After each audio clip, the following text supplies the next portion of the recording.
महाभारत का एक श्लोक है, जानामि धर्मम नच में प्रवृत्ति, जानामि अधर्मम नच में निवृत्ति.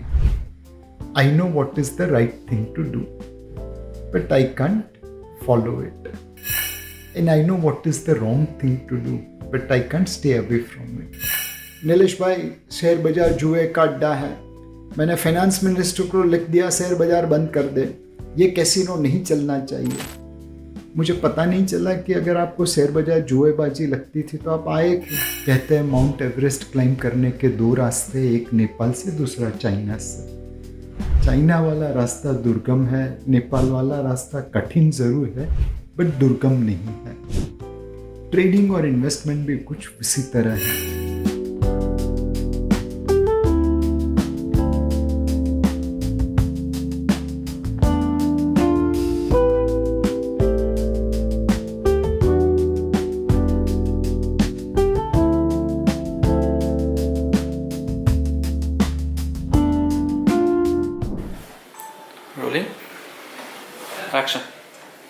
नमस्कार दोस्तों, स्वागत है आपका फिनोमैटिक टॉक शो में. आज के पॉडकास्ट में मेरे साथ एक ऐसे शख्स बैठे हैं जो सिर्फ म्यूचुअल फंड के नहीं, भारत के इकोनॉमिक थिंकिंग के भी स्टॉलवर्ट हैं.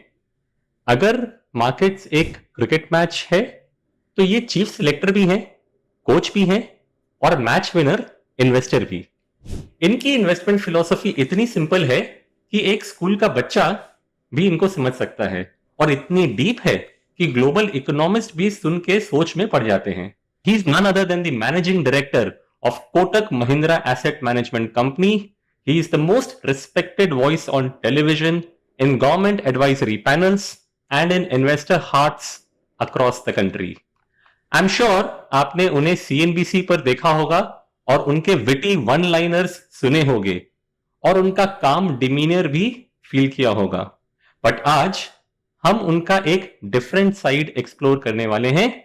सिर्फ फाइनेंस नहीं, लाइफ के उस फिलॉसफी को भी समझेंगे जो कि एक कॉमन इन्वेस्टर को अनकॉमन रिटर्न्स दे सकती है. So guys, please welcome the man who makes sense of the markets like nobody else, mister Nilesh Shah.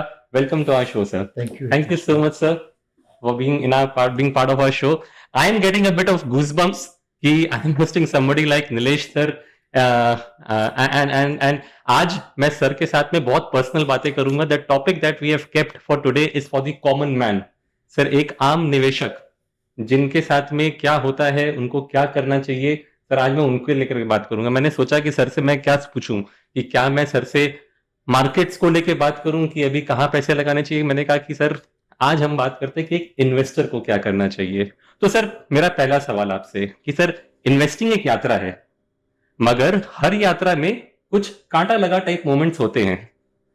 आपके हिसाब से सर वो कौन से 3 मोड़ हैं जहां पर एक इन्वेस्टर बहुत बार फिसल जाते हैं?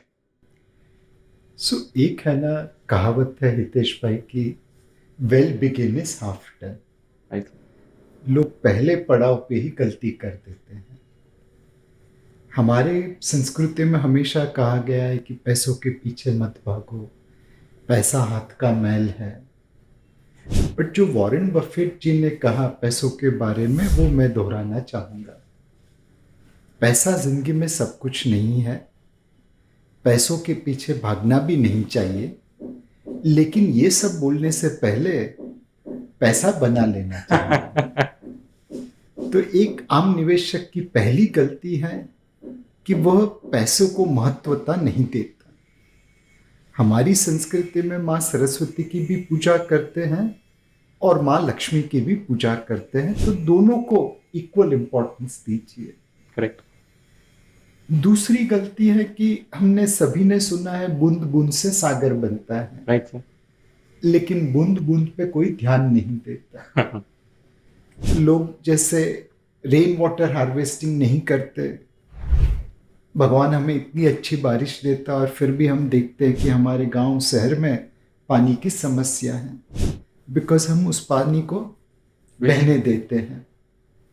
सेविंग्स में भी वैसा ही है. सेविंग्स तो कर लेते हैं बट फिर निवेश करने में गलती कर देते हैं. कोई पॉन्जी स्कीम में निवेश कर देता है बिकॉज आपके किसी रिलेटिव ने कहा 2% रिटर्न मिलेगा। कोई क्रिप्टो की गाड़ी में चढ़ जाता है बिकॉज किसी ने बोला ओ इसमें बहुत पैसा बनेगा। सेबी चिल्ला चिल्ला के कहता है कि 9 आउट ऑफ 10 इन्वेस्टर्स पैसा खोते हैं एफएनओ ट्रेडिंग में, बट हर 10 आदमी को लगता है कि वो तो 1 आउट ऑफ 10 है, 9 आउट ऑफ 10 नहीं है। तो हम बूंद बूंद से सागर बनने में विश्वास नहीं करते। हमें हर बॉल पे चौके छक्के मारने की आदत पड़ गई है। बट आप ये सोचिए, सचिन तेंदुलकर साहब जैसी प्रतिभा या कमिटमेंट या डिसिप्लिन तो किसी क्रिकेटर में शायद नहीं था। क्या उन्होंने हर बॉल पे चौके छक्के मारे? इनफैक्ट जितने ज़्यादा बॉल पे उन्होंने कुछ नहीं किया, वो उनके रन बनाने वाले बॉल से भी ज़्यादा। करेक्ट। तो ये बूंद बूंद से सागर बनता है, उस पर विश्वास करिए। हर बॉल पे चौके छक्के मार के मैच जीतने की उम्मीद मत करिए। T20 में भी लोग ये नहीं करते, आप टेस्ट मैच में कैसे करेंगे? और तीसरी चीज एक संतुलन की है। हमें सब कुछ पता है, लेकिन संतुलन बनाना मुश्किल है। जब मार्केट भागता है हम लालची बन जाते हैं, जब पड़ोस में किसी का पैसा बनता है हम लालची बन जाते हैं, जब मार्केट गिरता है हम भयभीत हो जाते हैं। ये लालच और भय के बीच का संतुलन अगर आदमी रख दे, हर बॉल पे चौके छक्के मारने की ख्वाहिश छोड़ दे और माँ लक्ष्मी और माँ सरस्वती का संतुलन रख के पूजन करे, तो मेरे हिसाब से उसकी निवेश की गाड़ी सही चलेगी। Right sir. आई थिंक इतनी बढ़िया से सर आपने समझाया। लेकिन अभी सर आपने जो लास्ट बात बोली, मैं वहीं से आपको सर पकड़ता हूँ कि सर आपने कहा कि जब दोस्त आपका पैसा बनाता है और वहां पर आप लालच कर जाते हो। सर आज का जमाना एक ऐसा जमाना है जहां लोग मेजरली इंस्टाग्राम पे किसी को फॉलो कर रहे हैं या यूट्यूब पे किसी बाबा जी का ज्ञान सुन रहे हैं, और वहां तो हर दूसरा बंदा सर कोई ना कोई मल्टीबैगर आइडिया लेके बैठा है और आप उस एक्सपेक्टेशन से स्टार्ट करते हो। एंड देन जब आपको अपने खुद के पोर्टफोलियो में रेड दिखता है तब आपका मन डगमगा जाता है। तो ऐसे सिचुएशन में सर, इमोशनल सिचुएशन में एक क्लाइंट को क्या करना चाहिए? एक हमेशा याद रखिए, आपके माता पिता को छोड़ के और किसी को आपकी तरक्की में कोई इंटरेस्ट नहीं है। मैं हितेश भाई आपके साथ बैठ के ये ज्ञान बांट रहा हूँ बिकॉज मुझे उम्मीद है कि मुझे आपका पैसा mutual fund, Kotak mutual fund में निवेश करने को मिलेगा। मेरा भी एक सेल्फिश इंटरेस्ट है ये बात करने में। सेकंड चीज, आप ये समझिए कि जो बंदा आपको मल्टीबैगर आइडिया दे रहा है, अगर उसे अपने आइडिया पे विश्वास होता तो खुद निवेश करता, दूसरों को क्यों बताता? बाजार से पैसे लेके वो निवेश करता। जब वो आपको बता रहा है तब ये मानना जरूरी है कि भाई उसे खुद को कुछ पता नहीं, इसलिए तो आपको बता रहा है, नहीं तो खुद निवेश करता। थर्ड थिंग, आप ये देखिए ना कि कितने लोग हैं जो रातों रात लखपति बन गए, अमीर बन गए। आज स्टॉक क्या है? वो एक पार्टनरशिप है।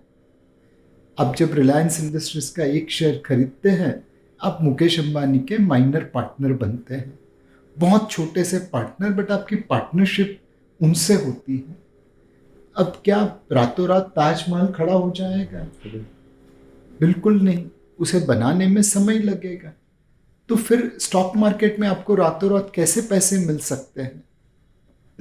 जैसे एक आप अच्छे आदमी से पार्टनरशिप करके बिजनेस ग्रो कर सकते हैं, वैसे ही अच्छी कंपनी के शेयर खरीद के आपकी वेल्थ खड़ी कर सकते हैं।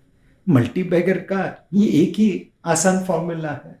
Right, perfectly said sir. तो दोस्तों मैं आपको बताता हूँ कि of all the people that I have met, Nilesh sir is actually passionate about cricket. जब भी सर का कुछ भी डायलॉग हम सुनते हैं तो क्रिकेट की बात कहीं ना कहीं घूम फिर के आई जाती है। तो आज सर मैं बात करता हूँ, अभी परसों जो मैच खत्म हुआ एंड अफसोस हम हार गए, लेकिन जिस तरह का फाइट देखने को मिला, that would have left memories in many people's mind. तो सर मैं आपसे यही जानना चाहता हूँ कि सर अगर मार्केट एक टेस्ट मैच है तो कब ड्राइव लगाना चाहिए, कब बॉल को लीव करना चाहिए और कब धोनी टाइप छक्का मारना चाहिए? सर इसके ऊपर मेरे को इतनी कुछ राय दें। सो हितेश भाई, आपने बॉर्डर मूवी देखी होगी सनी देओल की। उस फिल्म में एक जवान बोलता है कि हम मर जाएंगे, और तो सनी देओल उसे रोक के कहता है कि मरने की बात मत करना, करेक्ट। हमें जिंदा रह के ये युद्ध जीतना है। इन्वेस्टमेंट भी कुछ वैसा ही है। अगर जिंदा रहे तो कमाने के मौके मिलते रहेंगे। राइट। अगर आप निवेश को टेस्ट क्रिकेट की तरह देखें तो पहला नियम है विकेट बचाने का। सर सलामत तो पगड़िया बहुत। अगर मैं पिच पे खड़ा हूं तो आज नहीं तो कल मुझे मौका मिल ही जाएगा। तो सबसे पहले विकेट कभी नहीं खोना चाहिए। यॉर्कर बॉल आया, कोई बहादुरी दिखाने की जरूरत नहीं है, विकेट बचा लो। दूसरा, जो सुनील गावस्कर भारत के सबसे महान ओपनिंग बैट्समैन में उनका नाम होता है, वो जब खेलने की शुरुआत करते थे तो वी में खेलते थे, मिड ऑन और मिड ऑफ के बीच में, स्ट्रेट ड्राइव, स्ट्रेट बैट। कोई उल्टी सुल्टी बात नहीं। जब उनकी आंखें जम जाती थी, जब उन्हें पता चल जाता ये पिच कैसे बिहेव कर रही है, तो फिर वो बाकी सारे शॉट्स खेलना चालू करते थे। अब वो तो इतने प्रतिभाशाली थे कि पहले बॉल से ही मार सकते थे, बट फिर भी आंख जमाते थे। आप भी निवेश की जगत में जब कदम उठाए तो धीरे धीरे शुरुआत करिए। पहले वी में खेलिए, मिड ऑन से mid on. Debt mutual fund है, इक्विटी म्यूचुअल फंड है, ईटीएफ है, इंडेक्स फंड है। फिर जाके आप सेक्टर थीमेटिक फंड में जाइए, फिर जाके स्टॉक में जाइए, फिर जाके क्रिप्टो में जाना है तो जाइए। ये सारे शौक पहले वी में खेलने के बाद, नजर जमाने के बाद करिए। तीसरी चीज, अगर रन बनाने हैं तो हाफ वॉली पे बल्ला घुमाने का रिस्क लेना पड़ेगा। हाफ वॉली मिलती है, एक दो रन से खुश मत होना, तब बल्ला घुमा देना।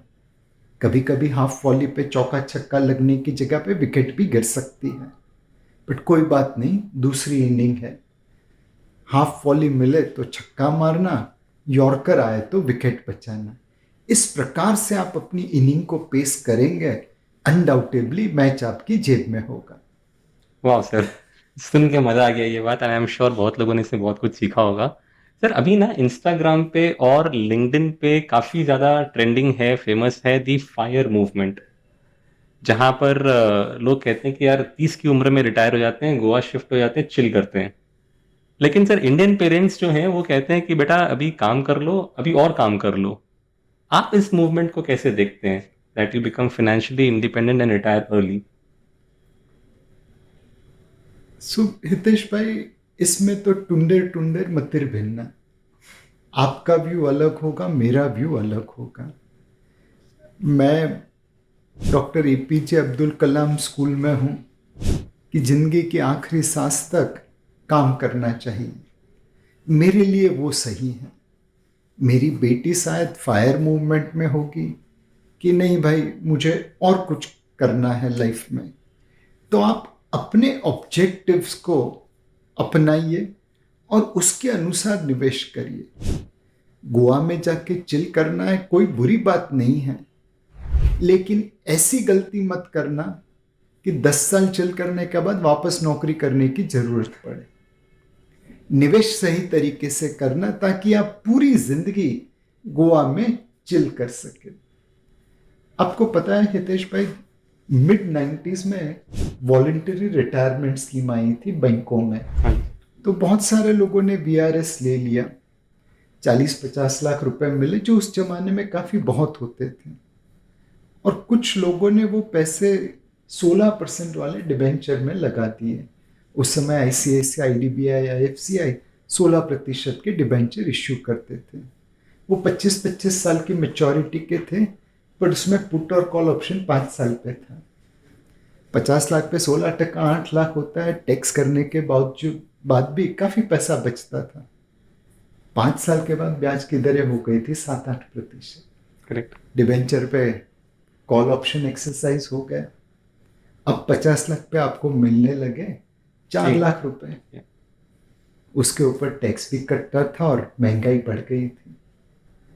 मैंने ऐसे कई बैंक अफसर देखे हैं जिन्होंने 45-50 साल में वीआरएस ले ली और 60 साल पे वापस नौकरी की बाजार में आ गए। तो निवेश को हमेशा याद रखना, आपकी फाइनेंशियल सिक्योरिटी बनी रहनी चाहिए, चाहे फिर काम करते करते आखिरी सांस लेनी है या फिर रिटायर होके चिल करना है। Right sir. अभी सर देखते हैं कि जो इन्वेस्टर्स होते हैं वो अपनी इनिंग्स चालू कर लेते हैं, let's say at the age of 30-35, थोड़ा-थोड़ा करके पैसा जमाते हैं।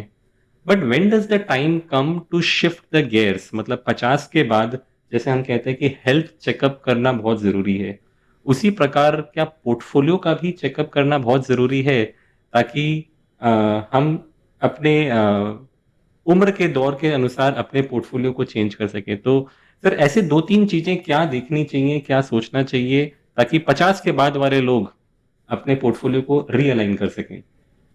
सो मेरे हिसाब से हितेश भाई, आप 25 साल हो या 50 साल हो या 75 साल हो, आपके पोर्टफोलियो को हमेशा आपके ऑब्जेक्टिव के साथ मिलाना जरूरी है। कोई आदमी कंजर्वेटिव है तो अनडाउटेबली उसका पोर्टफोलियो कंजर्वेटिव रहना चाहिए। बट भाई, जनवरी 2020 का कंजर्वेटिव अलोकेशन और अप्रैल 2020 का कंजर्वेटिव अलोकेशन जमीन आसमान का फर्क होगा। यस। जनवरी 20 में बाउंसर आ रहे थे, हुक नहीं करता, बॉल को जाने देता, सही शॉट था। अप्रैल 2020 में हाफ बॉल ही आई थी, बल्ला घुमाना जरूरी था, तब जाके रन बनेंगे। तो आपके पोर्टफोलियो को आपकी रिस्क प्रोफाइल, आपके इन्वेस्टमेंट ऑब्जेक्टिव के अनुसार बदलना चाहिए और मार्केट वैल्यूएशन के अनुसार भी बदलना चाहिए। अल्टीमेटली ये समझिए कि जैसे आप अपनी फिजिकल हेल्थ बनाने के लिए दाल रोटी चावल सब्जी खाते हैं, सलाद लेते हैं, फरसान लेते हैं, डेजर्ट लेते हैं, स्वाद भी मिलता है और स्वास्थ्य भी मिलता है, बिल्कुल उसी तरह आपको फाइनेंशियल हेल्थ के लिए एक पोर्टफोलियो बनाना है। डेट है, इक्विटी है, रियल एस्टेट है, गोल्ड है, और फिर थोड़ी फरसान या डेजर्ट खानी है तो क्रिप्टो भी है, एफएनओ ट्रेडिंग भी है। बट ये पूरा आप कंबाइन करें, संतुलन करें, तब जाके आपकी फाइनेंशियल हेल्थ बनेगी। तो सर एग्ज़ैक्टली आपने सर जहाँ पर छोड़ा मैं वहीं से आपसे पूछता हूँ कि सर आपने कहा कि एसेट एलोकेशन करना ज़रूरी है। ऐसा कभी नहीं होता कि अगर हम एक थाली खा रहे हैं तो उसमें पूरी की पूरी हम चावल खा रहे हैं या पूरा-पूरा हम सिर्फ़ दाल पी रहे हैं या सिर्फ़ हम सब्जियाँ खा रहे हैं, ऐसा नहीं होता है। तो एसेट एलोकेशन करना चाहिए, ये तो बात हम सब लोगों के मुँह से सुनते हैं। बट एक आम निवेशक जो कुछ नहीं समझता है कि इक्विटी, डेट, गोल्ड क्या होता है, उनके लिए सबसे आसान रास्ता क्या है सर एसेट एलोकेशन अचीव करने का? सो हितेश भाई, अगर आप रईस हैं तो आपको प्राइवेट बैंकर मिल जाएगा, वेल्थ मैनेजर मिल जाएगा। बट अगर आप एक आम निवेशक हैं तो कोई प्राइवेट बैंकर, वेल्थ मैनेजर आपको ये सर्विस नहीं देगा। म्यूचुअल फंड इंडस्ट्री में एक फंड है called multi asset allocation fund. Kotak में हम उसे तकरीबन 18 सालों से चला रहे हैं। इसमें फंड मैनेजर मार्केट के अनुसार डेट, इक्विटी और प्रेशियस मेटल में निवेश करता है। कुछ पैसा हमेशा डेट में रहेगा, कुछ इक्विटी में रहेगा, कुछ मेटल में रहेगा। बट जहां लगा कि ये मार्केट अच्छा करेगा तो उस मार्केट में पैसा ज़्यादा लगा देंगे। ये एक आम निवेशक के लिए सबसे बेस्ट प्रोडक्ट है। जिस दिन आपकी जेब में पैसा हो, आंख बंद करके आप इसमें निवेश कर सकते हैं। आपको इसे अवधि देना है, बिकॉज भारत के सबसे अच्छे फंड मैनेजर आपके लिए असेट एलोकेशन डिसीजन ले रहे हैं। जब तेंदुलकर बैटिंग कर रहा है तो आपको जीतने का क्या टारगेट है वो नहीं देखना चाहिए, सिर्फ उन्हें समय दे दीजिए। आज नहीं तो कल तेंदुलकर साहब पिकअप कर लेंगे कौन से बॉल पे चौका छक्का मारना है। इनफैक्ट सर मतलब मैं I was very amazed to see कि जो आपका Kotak multi asset dynamic FOF fund है जिनका आप 18 साल का विंटेज बता रहे हो। दोस्तों मैं देख कर के सरप्राइज़ था कि एक ऐसा फंड जिसमें आम तौर पर आपको 50% इक्विटी देखने को मिलता है, this fund since its inception has actually beaten Nifty 50 returns. It is so amazing. It's like कि आप जीतते हुए घोड़े पर आप हर समय दांव लगा रहे हो। Yeah. और जैसा आपने कहा कि भैया सचिन के सामने मैच छोड़ दो, वो अपने आप जब चौका मारना है मार देगा, जब उसको डिफेंड करना है कर लेगा, और आप टिके रहेगा तो मैच तो कहीं नहीं गया सर, वो तो जीतना ही है। एब्सोल्युटली। परफेक्ट। तो सर अभी मैंने कुछ नई बातें सुनी थी जिसको लेकर के मैं चाहता हूँ कि आप अपनी राय दें कि अभी रक्षाबंधन का त्योहार है एंड अगर हम अपनी बहन को लड्डू की जगह म्यूचुअल फंड गिफ्ट करें तो क्या वो कंपाउंडिंग वाला प्यार नहीं होगा? तो इसको अब हम म्यूचुअल फंड की दुनिया से कैसे संभव कर सकते हैं? सो हितेश भाई, राखी का जो त्योहार है उसमें बहन हमेशा इच्छा करती है कि भाई की सलामती रहे, स्वास्थ्य रहे, सुख रहे। और भाई हमेशा बहन को उस विशेष के लिए दक्षिणा देते हुए एक गिफ्ट देता है। कई फैमिली में गिफ्ट पैसों का कवर होता है, कई फैमिली में गिफ्ट मिठाई होती है, कई फैमिली में गिफ्ट कोई गहना होता है। मेरे हिसाब से सबसे बेस्ट गिफ्ट हमारी बहन के लिए म्यूचुअल फंड होगा। और एक ऐसा म्यूचुअल फंड जहाँ पे आप SIP का पहला इंस्टॉलमेंट चालू करके गिफ्ट कर दें और बाद में बहन को समझाए कि तुम्हें अपनी सुरक्षा का जिम्मा खुद उठाते हुए SIP को कंटिन्यू करना है। मैं तेरा भाई तो हमेशा तुम्हारे लिए बैठा रहूँगा, बट कल को उठ के भगवान न करे मेरे साथ कुछ हो गया तो ये SIP तुझे सुरक्षितता प्रदान करती रहेगी। इनफैक्ट सर, अभी हमने हाल ही में देखा था जो एम्फी की तरफ से भी एक नया सर्कुलर आया जहां पर कि अगर आज मेरे पास म्यूचुअल फंड में कुछ यूनिट्स हैं तो मैं out of gift to my blood relative मैं आप उनको दे वो भी सकते हैं। दे सकता हूं। तो मैंने तो सोच रखा है कि इस राखी के त्योहार पर मैं अपनी बहन को अपने म्यूचुअल फंड से कुछ हिस्सा जरूर दूंगा। डेफिनेटली, मैं यही उम्मीद करूंगा कि भारत के बाकी सब भाई भी आपसे प्रेरणा लेके अपनी बहन को सुरक्षितता प्रदान करें SIP के जरिए। तो दोस्तों, ये आइडिया बहुत ही यूनिक है। बर्थडे में लिफाफे लेते हो, दिवाली में मिठाइयाँ बांटते हो, वो ज़रूर करो, बट थोड़ा सा कंपाउंडिंग वाला प्यार भी दिखाओ। सर, आपने 30 साल के करियर में कई सरकारों को आते और जाते देखा है एंड आप सब जानते होंगे कि Nilesh sir is very closely working with the government of India. आप इकोनॉमिक एडवाइजरी काउंसिल के पार्ट भी रहे हो। आपने सर सरकारों को आते जाते देखा है, रिफॉर्म्स भी देखे हैं, बूम भी देखा है, क्रैश भी देखा है मार्केट का। सर, इस सरकार की ऐसी क्या खास बात है जिसको देख करके आपको लगता है कि ये एक अलग दौर है? सो हर सरकार हमेशा यही चाहती है कि देश का भला हो, देशवासियों का भला हो। सवाल रफ्तार का है।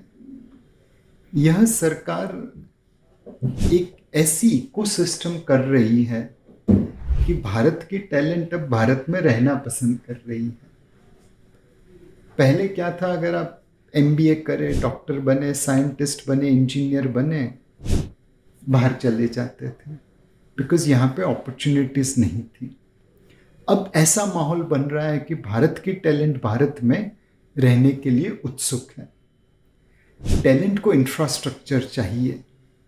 अगर इंफ्रास्ट्रक्चर नहीं होगा तो आदमी क्या धंधा करेगा। इस सरकार ने इंफ्रास्ट्रक्चर बड़ी तेजी से बनाया है। 2014 के पहले का जो इंफ्रास्ट्रक्चर बना था सैकड़ों सालों पे, उसको ऑलमोस्ट डबल किया गया पिछले 11 सालों में। एंड फाइनली टैलेंट और इंफ्रास्ट्रक्चर को एक कैपिटल चाहिए, पैसा चाहिए कि आदमी धंधा कर सके। आज IPO मार्केट में, बैंक क्रेडिट में, एंजल नेटवर्क में, PVC फंडिंग में हर तरह से कैपिटल अवेलेबल है। देश का और दुनिया का कैपिटल अवेलेबल है। इस सरकार ने एक ऐसा त्रिवेणी संगम किया है जहां पे भारत की टैलेंट, इंफ्रास्ट्रक्चर और कैपिटल मिला के ग्रोथ की रफ्तार को और तेज गति दे रहा है। पहले दुनिया चलती थी, फिर हम चलते थे।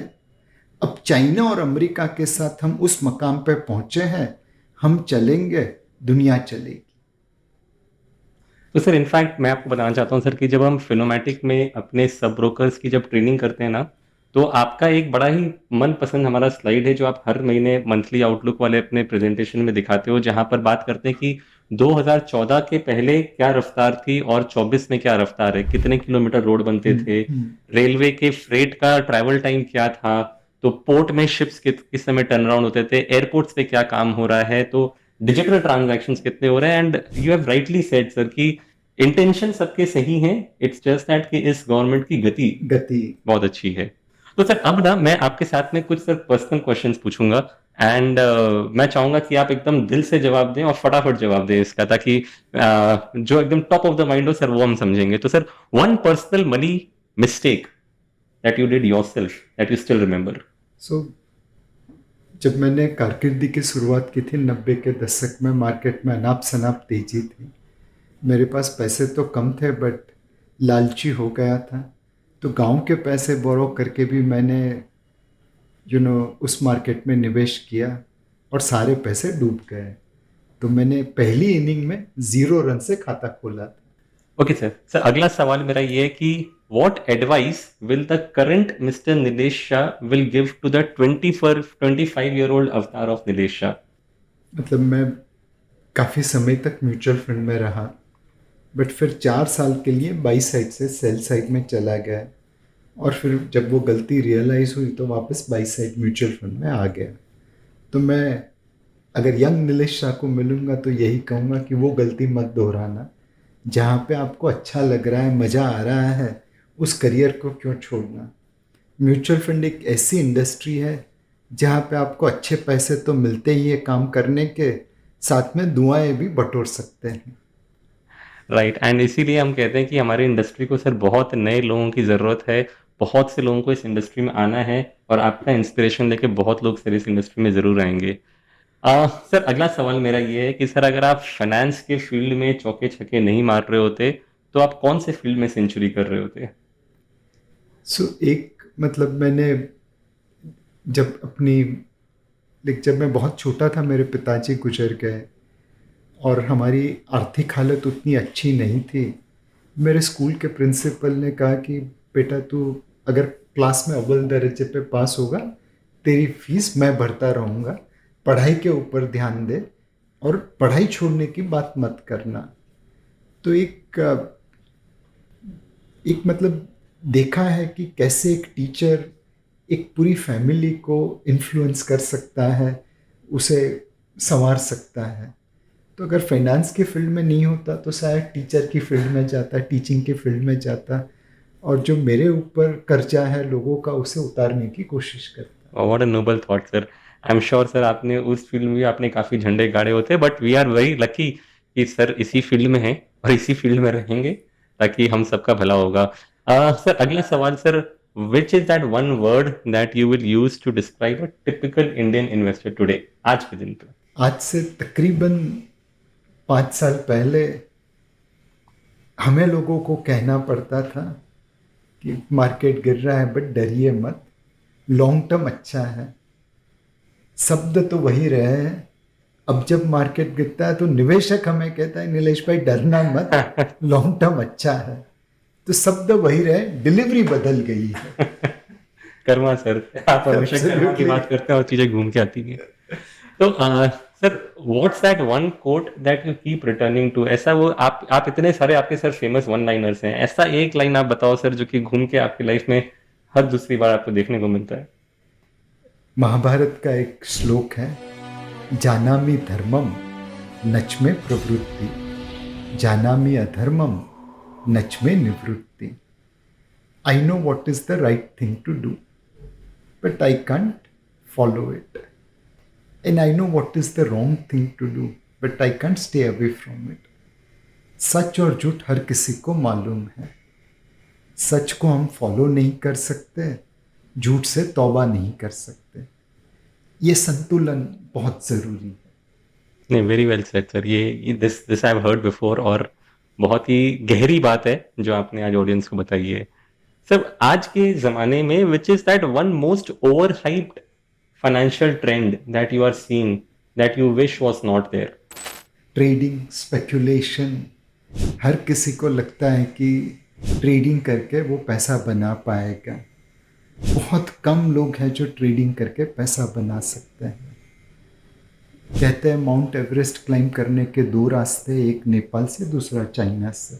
चाइना वाला रास्ता दुर्गम है, नेपाल वाला रास्ता कठिन ज़रूर है बट दुर्गम नहीं है।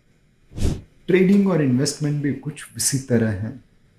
लोगों को दुर्गम रास्ते पे जाना अच्छा लगता है बिकॉज वहाँ पे शायद ख्वाहिश है, ख्वाब है, पता नहीं क्या है।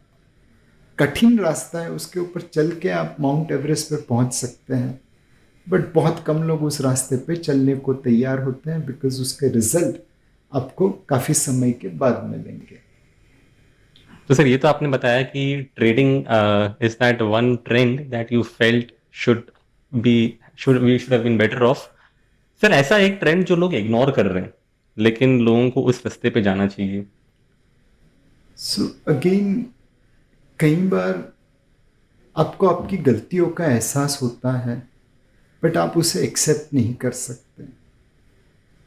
बहुत समय पहले मैं एक क्लब में गया था बम्बई के एक सबब में, तो भाषण ख़त्म हुआ, क्वेश्चन आंसर चालू हुए। एक बुजुर्ग आदमी दूर से खड़े होके बोले, नीलेश भाई शेयर बाजार जुए का अड्डा है, मैंने फाइनेंस मिनिस्टर को लिख दिया शेयर बाजार बंद कर दे, ये कैसीनो नहीं चलना चाहिए। मुझे पता नहीं चला कि अगर आपको शेयर बाजार जुएबाजी लगती थी तो आप आए क्यों। मैं तो शेयर बाजार का ही आदमी हूँ। जब सब कुछ ख़त्म हुआ तो एक दूसरे बंदे आए मेरे पास और उन्होंने कहा कि I am very sorry my father spoke to you like this. तो मैं उनसे कुतूहलवश पूछ लिया कि आपके पिताजी को अगर शेयर बाजार जुए का अड्डा लगता है तो आए क्यों। जैसे नीलेश भाई, हम लोग चौल में रहते हैं, हमारी आसपास के जितने भी लोग हैं वो सही तरीके से मार्केट में निवेश करके ऊपर आ गए। मेरे पिताजी को हमेशा यही लगा कि शेयर बाजार से दूर रहना चाहिए। अब वो ज़िंदगी में एक्सेप्ट नहीं कर पा रहे हैं कि उनकी गलती की वजह से हम चौल में रह गए और हमारे बाकी सारे नेबर बाहर निकल गए। अपनी गलती का एहसास उन्हें है बट एक्सेप्ट नहीं कर पाते, और करेक्टिव एक्शन तभी ले पाएंगे जब आप एक्सेप्ट करें। तो ऐसा नहीं है कि हम गलतियां नहीं करेंगे, हर कोई गलती करता है। गलती को एक्सेप्ट करिए और करेक्ट करिए। बहुत अच्छी बात बोली सर। अब सर मैं आपका ज़्यादा समय और नहीं लूंगा सर। एक सवाल जो मैं आपसे पूछना चाहूँगा, ये अंत वाला सवाल होगा सर, कि आज फिनोमैटिक में लगभग 50,000 रिटेल इन्वेस्टर्स हमारे 800 से ज़्यादा डिस्ट्रीब्यूटर्स के थ्रू आते हैं। तो अगर मुझे आपकी एक बात इन 50,000 क्लाइंट्स तक पहुंचानी है, what is that one message that you would want to give that kind of completely summarizes and distills your 30 plus years of experience that they should adopt? सो हितेश भाई, हम अपनी फिजिकल हेल्थ बनाने के लिए एक संतुलित आहार खाते हैं, दाल रोटी चावल सब्जी। अगर कभी बीमार हुए तो हम डॉक्टर के पास जाते हैं, उसे अपने सिम्टम्स बता के वो जो दवाई देता है उसे लेते हैं। दवाई लेते समय सारी दवाई एक साथ नहीं लेते, वहाँ पे SIP करते हैं, सुबह एक, शाम को एक, दोपहर को एक। यही चीज़ आपको फाइनेंशियल हेल्थ के लिए करना है। पोर्टफोलियो आहार की तरह संतुलित होना चाहिए, debt, equity, real estate, gold.